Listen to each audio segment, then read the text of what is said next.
right, let's continue the topic of super easy and fun gift ideas. Here's another one. We have a coaster with fabric. I know. Hey everybody, it's Colette with Blessings Craft Therapy. If you didn't know, and if you did, thank you so much for coming back. All right, so I have these coasters. I got mine from my local Habitat for Humanity or Restore, and I clean it with some alcohol. I actually sanded it as well and cleaned it again.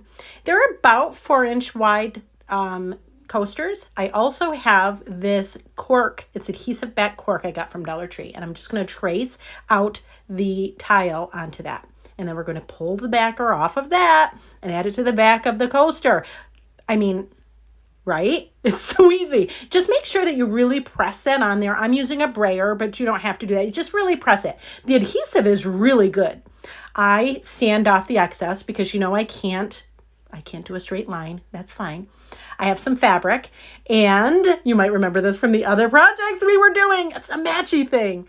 So I figure out where I want, what pattern I want on the front, and then I just trace out my my fabric and I cut it out.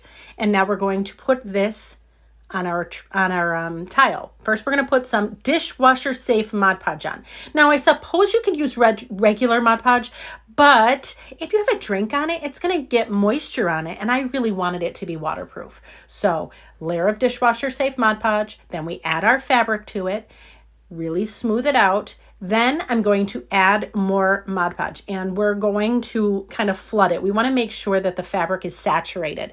So just go to town, man.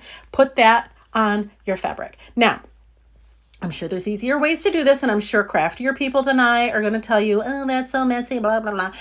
Then don't do it that way. You listen to them, that's fine. This is just the way I found works for me. So once I get the fabric saturated, I flip it over and yes, my hands get messy. It's fine. So watch. Ready? Messy. Cute messy. No. And then I'm just going to go and I'm going to trim it with my scissors. And what I do is I just angle my scissors in towards the front of the coaster, and it gets a nice close trim. Yes, you do have to wipe your scissors off after because the Mod Podge will get on the scissors. Again, I'm sure there's an easier and better way to do this, but with my ADHD brain, yeah, I do whatever I can fast.